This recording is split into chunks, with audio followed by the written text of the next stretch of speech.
Hello student, आज हम भारत का वैभवपूर्ण अतीत भाग चौथा पढ़ने जा रहे हैं। वैदिक काल के बारे में पढ़ रहे थे, जिसमें सूत्र साहित्य, इसके द्वारा ऋषियों ने मनुष्य के सामाजिक व धार्मिक जीवन को नियमबद्ध करने का प्रयास किया है। इनमें कला सूत्र प्रमुख है, जिसके 3 भाग हैं: स्रोत सूत्र, गृह सूत्र और धर्म सूत्र। अब वैदिक काल की राजनीतिक व्यवस्था कैसी थी, उसकी प्रमुख विशेषताओं के बारे में हम पढ़ रहे हैं। तो इस समय की सबसे छोटी राजनीतिक इकाई कुल थी और सबसे बड़ी राजनीतिक इकाई राष्ट्र थी। राजनीतिक संगठन का अवरोही क्रम यानी कि बढ़ते क्रम से घटते क्रम की ओर।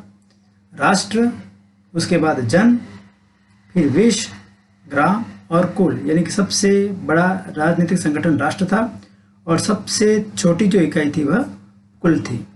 अब हम देख रहे हैं, एक तरफ राजनीतिक इकाई लिखी हुई है और दूसरी तरफ मुखिया का नाम या मुखिया कौन होता था।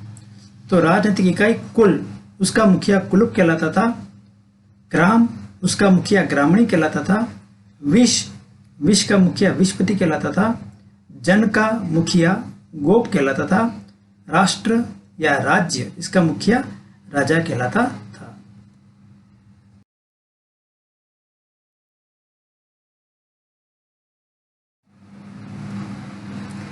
जनता राजा को कर देती थी, जिसे बलहृत कहा जाता था।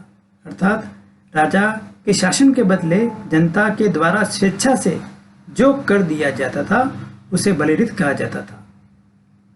ऋग्वेद में पंचजना का अनेक स्थानों पर उल्लेख मिलता है।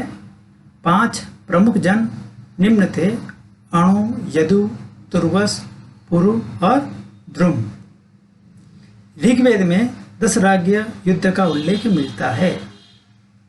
10 राज्य के युद्ध का उल्लेख किस में मिलता है? तो ऋग्वेद में मिलता है। भरत जन के पुरोहित वशिष्ठ व 10 राजाओं के पुरोहित थे विश्वामित्र। 10 राज्य युद्ध किनके बीच में कब लड़ा गया, उसका उल्लेख। भरत जन के राजा सुदास का रावी परुषी नदी के तट पर 10 जनों के राजाओं के साथ युद्ध लड़ा गया था, जिसे 10 राज्य युद्ध कहा जाता है, जिसमें सुदास की विजय हुई थी और 10 राजाओं की युद्ध में हार हुई थी। 10 राजाओं में पंचजन के अलावा अली, पख्त, बलानस, विषाणी व शिव जनपद थे। उस समय की प्रमुख राजनीतिक संगठन निम्न थे: सभा और समिति।